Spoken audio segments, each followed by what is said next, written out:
Well, ladies and gentlemen, two more English players will complete our opening session here at the 2019 Gibraltar Darts Trophy. We bring to the stage a man making his 5th PDC European Tour appearance. He's the Bear, Tony Newell!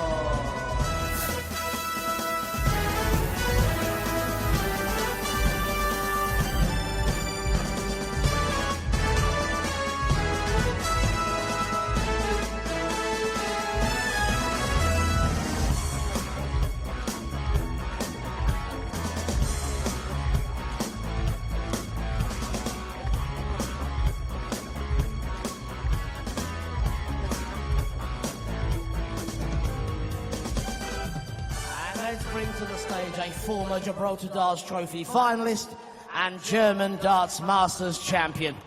He's the former Winmore World Masters and Lakeside World Champion, the Bronzed Adonis, Steve Beaton!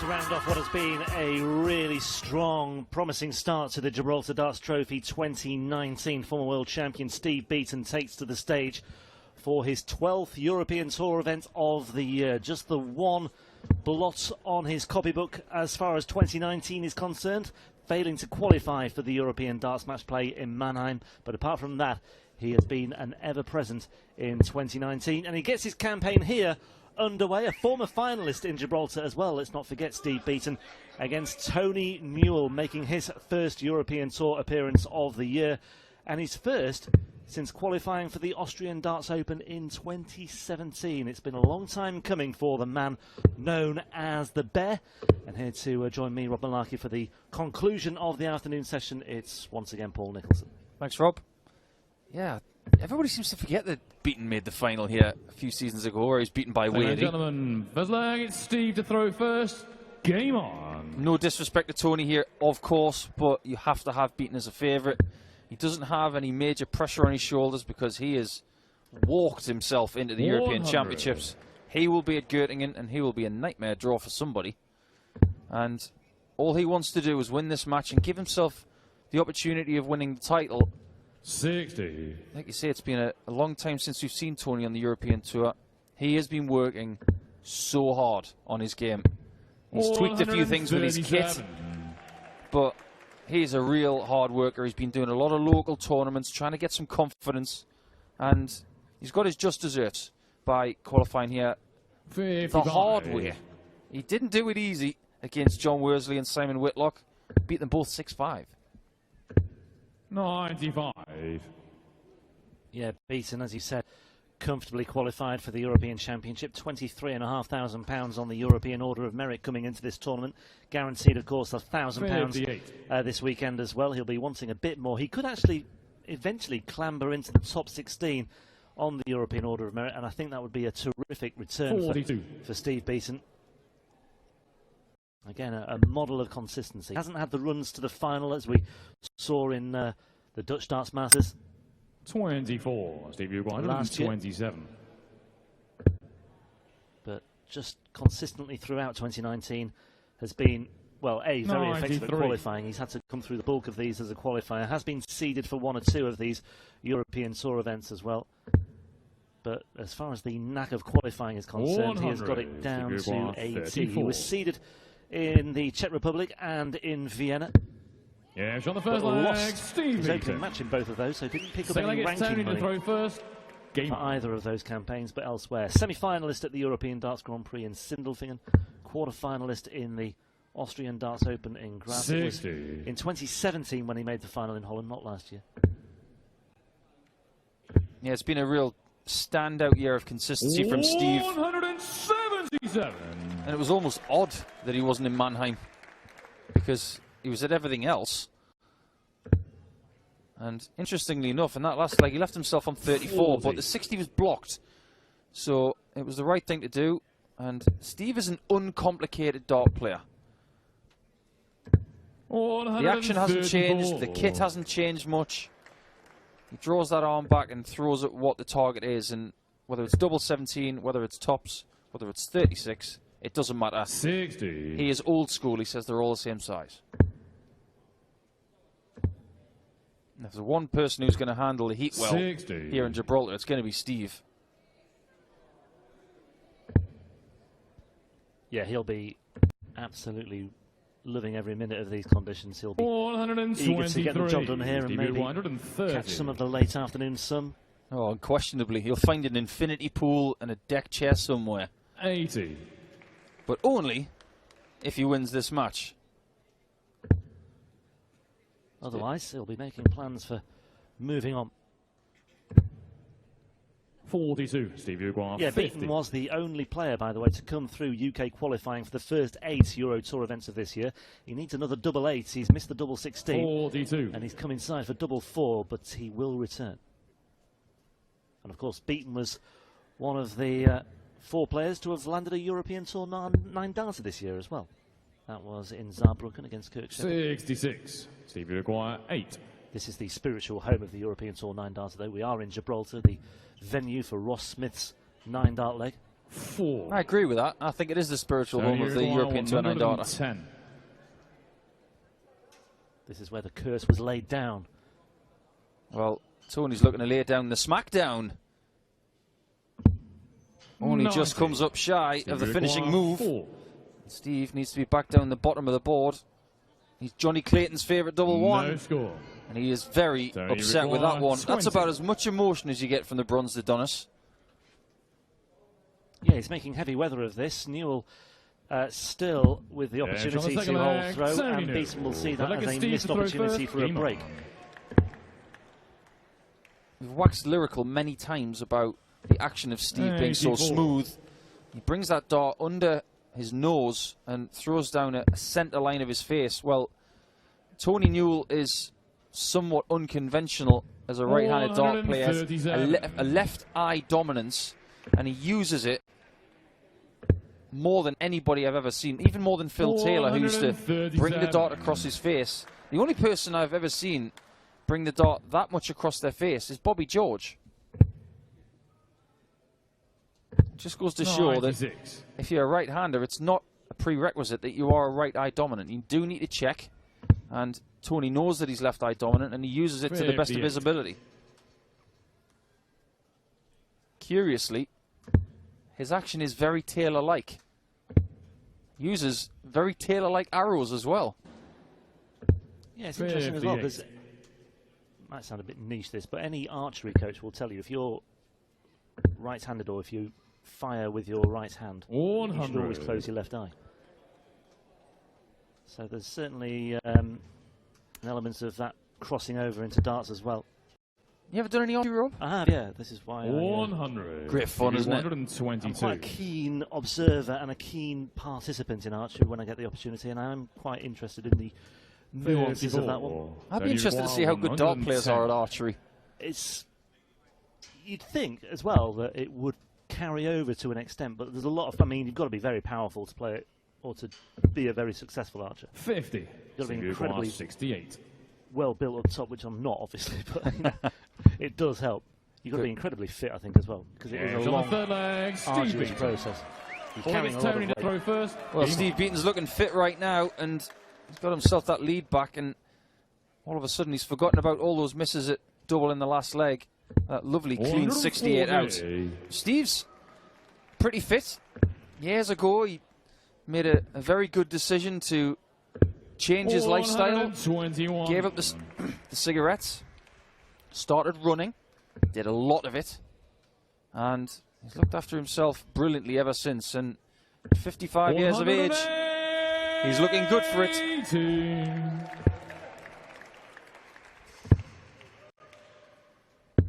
93.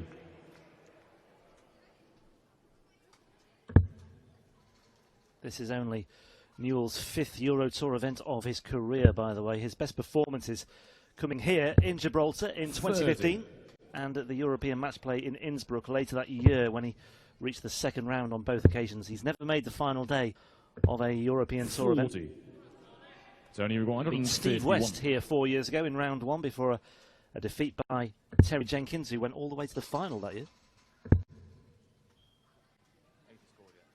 Just £1,000 in prize money so far in 2019, though. But he's at least matched that by qualifying for this tournament. That's what I was talking about earlier, about hard work. It's not just about the time you put in the board, it's the torture you go through mentally when you aren't picking up wins. But tops for an equaliser for Tony. He needs double 10 now, and he does get there. Keeps himself in with a shout of potentially getting himself a guaranteed £2,000. Yeah. You're back on serves, but looking at the bigger picture, you feel that Beaton's got a degree of control over this one. We were talking earlier, Rob, about the Challenge Tour and how it's helped to fuel some of the new guys on tour and reinvigorate some of the older ones. Well, Steve only just misses out on that 180. Last year, Michael Barnard was almost unbeatable when it came to the rankings on the Challenge Tour, and this year, he's barely won a game. He's had an absolutely torrid time of it. And Tony Newell has been in the same sort of boat as Michael Barnard, constantly going to events, constantly being beaten. And I've got so much respect for the guys who constantly go back and keep trying.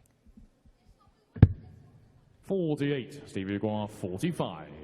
And by the same token, this is why you have to admire someone like Steve Beaton, because as I said, he's had some really good runs on the European Tour this year, and well, over the last 4 or 5 years, of course. He made the final here in Gibraltar, but he's able to produce that on the domestic front fairly consistently as well. He's made a couple of quarterfinals fairly recently on the Pro Tour as well, and to be doing that on such a consistent basis at the stage of his career is very, very impressive indeed. Double eight for Beaton, and he's back in front at 3-2. So it's Tony to throw first. Game on. Well, let me ask you this question, Rob. Can you imagine a world without Steve Beaton? No. I'd rather not. No, I'm not having it. He's going to live forever. 95. He's going to be like an Oasis song, and I, for one, would start the petition for Steve Beaton to be eternal. The good thing about this game, or the great thing about this game, is the fact that we have young, new stars coming through, very much like the last game with Justin Hewitt. And you think, oh, it's exciting. He's a bit raw. He's got a bit to learn. But you look out for him the next time he's around. But you need constance. You need consistency. And you need something from the old school. That's exactly what Steve represents. And we've seen it with Matt Clark today as well. And do you know what? I remember one of the memories I'll take away from this European Tour as well was not anything that happened on stage. It happened behind the scenes. Beaton was on stage playing, but behind the scenes, Nathan Aspinall was watching a Beaton match. I think it was in Graz earlier this year. And this was at a time where Aspinall, of course, had just had all his success at the UK Open. He'd made the World Championship. He'd had that good run at the World Championship the previous December. Really on the crest of a wave. Achieved great things in 3 or 4 months. And yet, Beaton rattled in a 180, and he was under a bit of pressure. And he just remained cool as a cucumber. And Aspinall just said something along the lines of, that is absolute class, you know, just look at that. That is exactly what he wants to aspire to. It was just that recognition, I thought. 88, Steve Uguar, 92. Clearly evident, not just in Aspinall's mind, but in lots of other players' mind. They clearly respect Steve Beaton. The majority of players clearly respect Steve Beaton. Everything he's done, what he's doing 97. Now. I'm in that and camp. As you say, one of those constants that people look to as a source of inspiration. He does everything right. Doesn't make mistakes. 32. He may have missed doubles, but who doesn't? As long as you come back and hit it next time. Got to this time. Camera gives it the slow glide. It has to be found, and the slow glide is rewarded with a 7-8. double eight to throw first. Game on. I may have said this a lot of times in 2019, but Steve Beaton surely got to be in the Hall of Fame. Surely. No, Even as an active player, for me, John Part was inducted, and many other players have been inducted, the likes of Dennis Priestley and Phil Taylor, John Part. But I think if the PDC are thinking about inducting Steve when he retires, they may have to think again. I think they should induct him as an active player and let him fly the flag as a Hall of Famer whilst he's still out there. Well, if they wait until he's retired, they may have a long wait, because That's the thing. I think he could easily play, if he wanted to, for another 10 years. Yeah.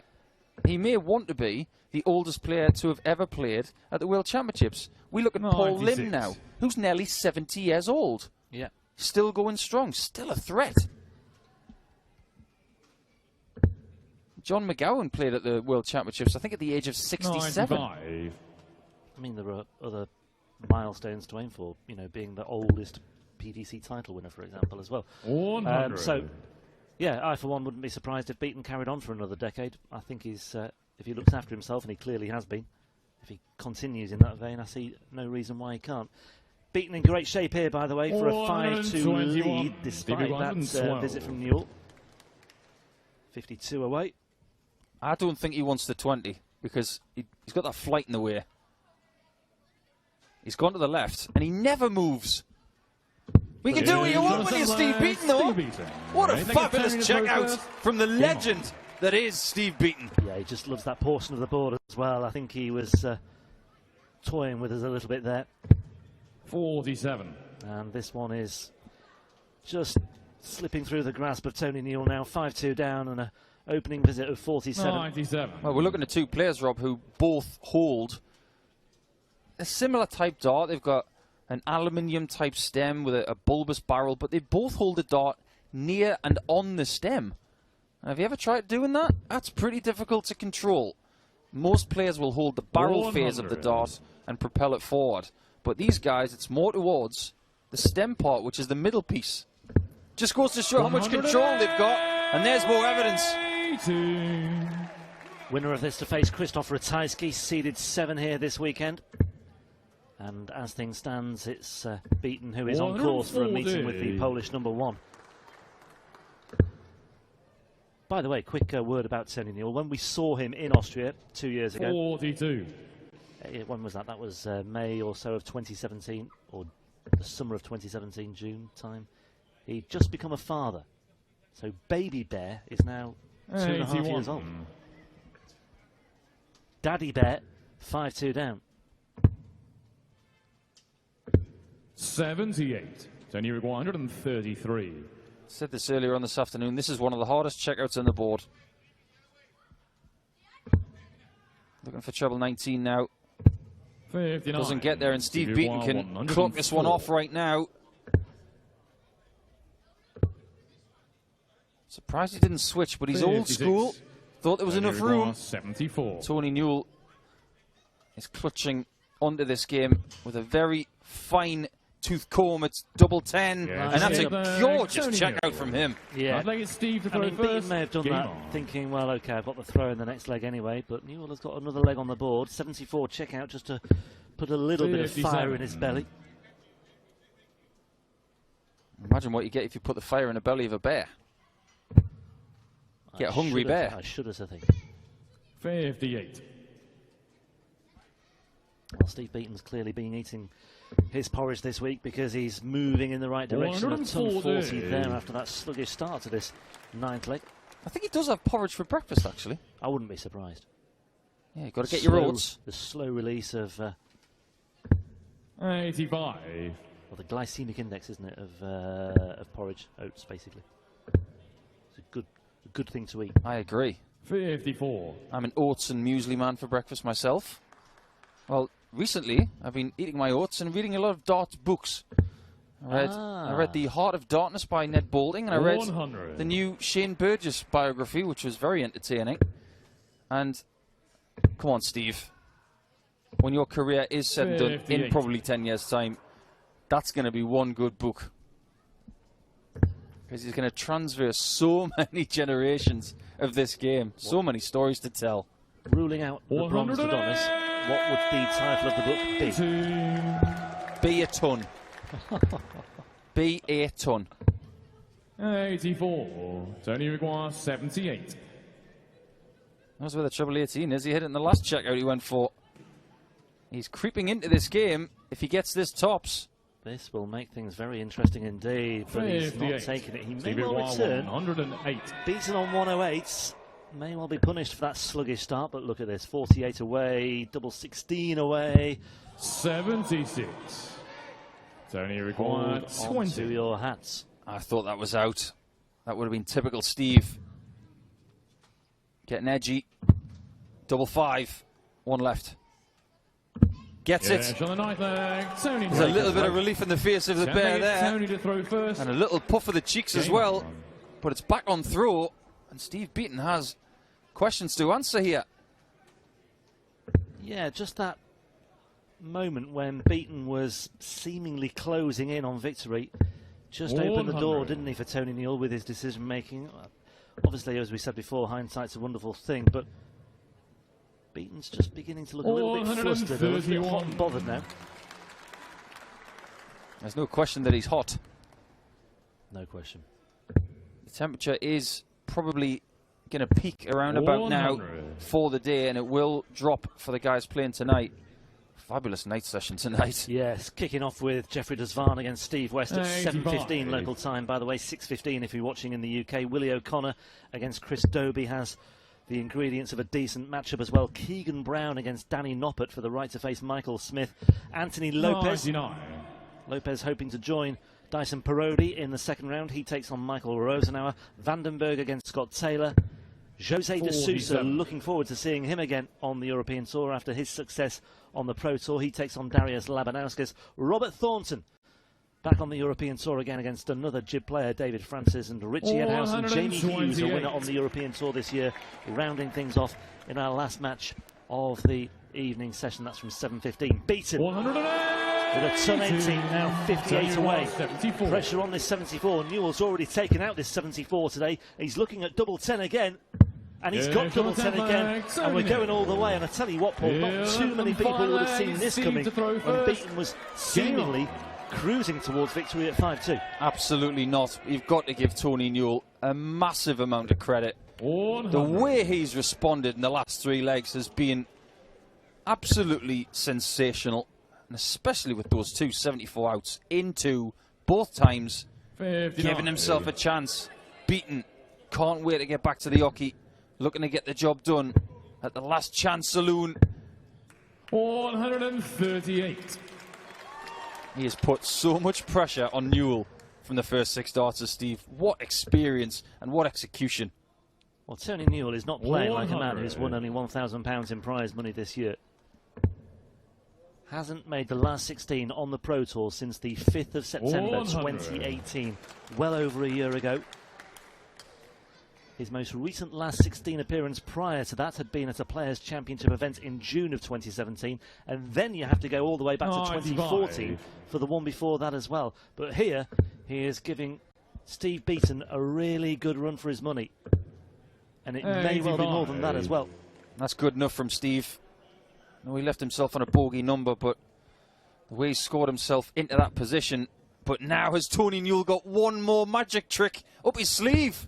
That's enough to ask the question. This may have to go. It is enough. I think he obviously would have preferred the extra 40 points, but Steve Beaton, he's gone the wrong side of the wire. And he's left himself double 15 if he gets the opportunity. Newell, 88 away, misses the treble 20 that would have given him an opportunity. Beaton steps in and cleans up on double 15, and Steve Beaton breathes a big, big sigh of relief because he had to withstand a lot of pressure there from Tony Newell, and he had to withstand a big, big fight back from the Bear in that one. But it's the Bronze Adonis who goes through to the second round here in Gibraltar, a finalist here in years gone by, and on course once again after dodging that particular bullet. Steve Beaton rounds off what has been a really entertaining afternoon session here in Gibraltar, highlighted perhaps by that success for Dyson Parodi in advancing. But here's your latest winner. Join us again, by the way, from 7:15 tonight. Yeah, probably because I like Tone too much. That's probably, I don't know. No, fair play. He stuck in there. give me a game and a half there. You know, at the beginning I was going well, and I thought it was going to be mine easy, but it just shows you, doesn't it? 5 years ago, you went all the way to the final here in Gibraltar. You must love it here. You're going to play darts against top players in the world and top up the tab. Well, yeah, I've got to have a word with Graham, because why he plays me in the afternoon, I don't know. I can't go out in the evening and tell him my town, can I? But Graham does it to me all the time. But no, yeah. What a great place to play darts. Brilliant. Steve Beaton, you're going to be taking on Krzysztof Ratajski in the next round. He's not been playing PDC darts for that long, but he's just gone up and up and up the rankings. 5 titles in the last year and a half, 2 years. He's a very dangerous player. Yeah, definitely. But, you know, it was the same with the draw for next week in Ireland. You know, you try to pick players out now, and you can't. They're all good, you know, and at the end of the day, if you can't beat the best, then you've got to pack up. This man continues to beat the best year after year after year. The bronze that done is Steve Beaton. Safely through to round 2. He will take on the Polish eagle Krzysztof Ratajski. I'll leave you with our MC, Little Richard. Our thanks again go to Dan Dawson for our interviews this afternoon. And our thanks go to you.